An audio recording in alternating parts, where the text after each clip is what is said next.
Hello, everyone. Welcome to Gossip with CD. So, guys, let's talk about something that has been sitting on my mind for a while. And since it's sitting on my mind, I keep hearing it over and over and over and over again about how selfish South Africa is towards other African nationals or other African countries. That South Africa is taking all the cake to itself when it comes to development, when it comes to international reputation, etc., and so on. Now, I must remind those that say these things about South Africa that number one, when South Africa became a democracy in 1994, we came out running to town with us being on the human rights pedestal. Our constitution, which is known to be the most progressive constitution on the planet Earth. Yeah, you heard it right. South African constitution is the most progressive constitution on earth. Yes, I understand those of us who have issues with our constitution where amendments are necessary and justifiably so. However, the rest of the world, when it looks at our constitution, it is better than that of the so-called free world. You know who I'm talking about. Who, by the way, is becoming or is already a third world with a Gucci belt. You know who I'm talking about, right?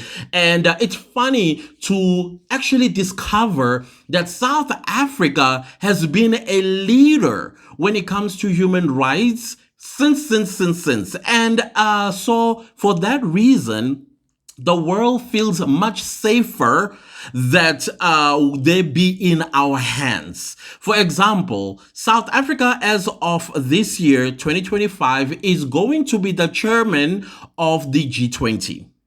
South Africa is voted the most friendliest country in the world. South Africa also is part and parcel, or at least gets invited to the G7. It sits there as an invitee or whatever the case might be. And I do understand that other African countries, they feel like why South Africa is always on main, I don't want to say main, let's say important tables, and other African countries, they find themselves not there. And then you have to ask yourself, why don't they realize why that is so?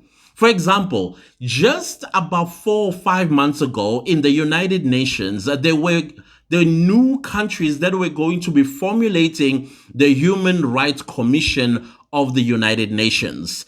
And then we have Green, White, and Green who wanted to be part and parcel of that particular committee. At the same time, in Nigeria, minors were imprisoned since August, and they've spent 2 months or 3 months in jail without being fed, without a trial. I don't even understand why would you put a minor on trial, but anyways, without being taken to trial, and also without informing their parents where their children are, simply because they took to the street to voice their concern for their future with the current president, right?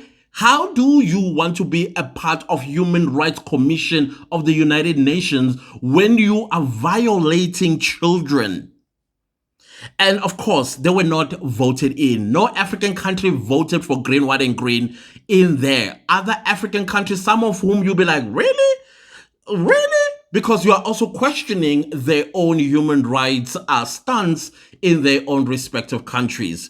And then you also have a country like our northern neighbor, Zimbabwe, who wants South Africa to carry it on its back in most of these economic development societies and blogs and meetings and conferences. But in Zimbabwe, the same man, he is committing human rights atrocities. I mean, hello, Zimbabweans are all here in South Africa and scattered everywhere else around the world simply because the current president is not democratic. Well, they are a democracy on paper, but when it comes to the practice of democracy, none is found. So now how on earth then should South Africa, when it sits in these important tables, inverted comma, important, and South Africa should now talk for Zimbabwe, for South Africa now to talk for Green, White and Green, for South Africa now to talk for Burundi, for South Africa to talk for, what do you call this, South Sudan or Sudan? With all these things that are going on that are inhumane to their citizens, and South Africa must turn the blind eye simply because we are all Africans? No. So of course South Africa is going to be seen to be selfish when South Africa is not being selfish. South Africa is protecting its own reputation. We are protecting our own reputation, and we would not want it any way than what our current leaders are doing when they go onto these international stages. There is no way that we are now going to compromise ourselves by saying, yeah, let's let Nigeria hop onto the, the United Nations Human Rights Commission when they are committing human rights atrocities in Nigeria. There's no way we're going to do that. Some people think just because we have the same skin color, therefore we are going to overlook things. There are things that are very important that are attached to economic development. And that is one of those, let me put it that way, is human rights. And South Africa will always defend human rights. I mean, look what we did a year ago in the Middle East, all because we stand for human rights. We are the epitome of human rights, and therefore we are not going to go there and then carry people who are deserving of this, of whatever it is that they want from us when they are committing human rights atrocities in their respective countries. That is not going to happen. But if you look at South Africa, though, when it does carry another African country, it is an African country that is also trying its level best to respect human rights and also respect the rule of law, and also making sure that its citizens at least do go to bed with food in their belly, like Kenya. That is why Kenya will always be on the side of South Africa when it comes to these important, inverted commas, conferences that are on economic development. And if you look at other countries like Rwanda, even though there are some people who may say something about Rwanda, I think when it comes to tenure, some people may have an issue. We don't know what goes on in Rwanda. Some people are saying, well, there are atrocities that are going on in there. I have no evidence of that, so I cannot speak on that. However, the people of Rwanda, they had a referendum not so long ago, and they said, no, Paul Kagame can stay. I mean, he's done a great job. Yes, we understand that his tenure as president is overstayed, but they did amend the constitution and said, listen, we as a nation of Rwanda, this is what we want. And therefore, there's nothing anybody can say about that except for the people of Rwanda in unison. So, of course, they are going to be invited to these economic development conferences that are held in the so-called important tables. So, accountability is so important. Talking now to these YouTubers that are accusing South Africa of being selfish. Yes, some actually do acknowledge that without South Africa in those so-called important tables, Africa will collapse.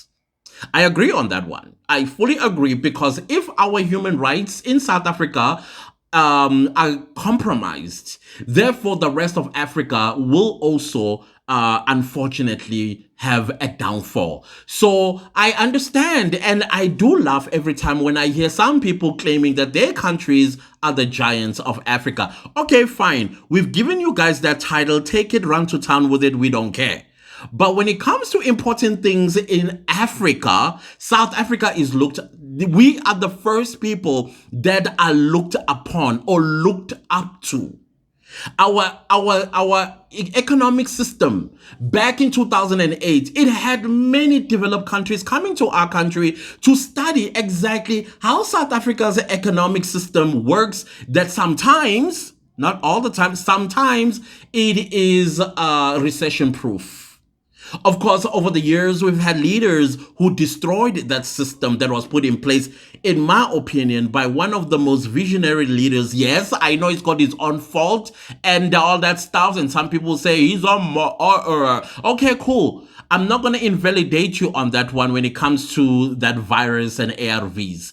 I get you. But when you really have to look at things objectively, he had put together a very good economic system that was supposed to have been followed. You know why it was one of the good systems that he put in place? Because for the first time in the history of this country called South Africa, we made surplus in 2007.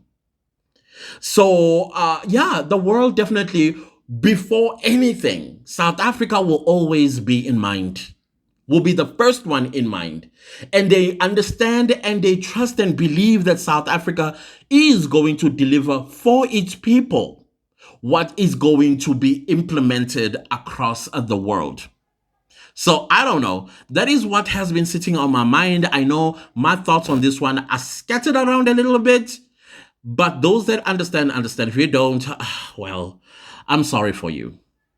Anyways, don't leave this video without liking, sharing, commenting, and subscribing, and I'll see you later. Goodbye.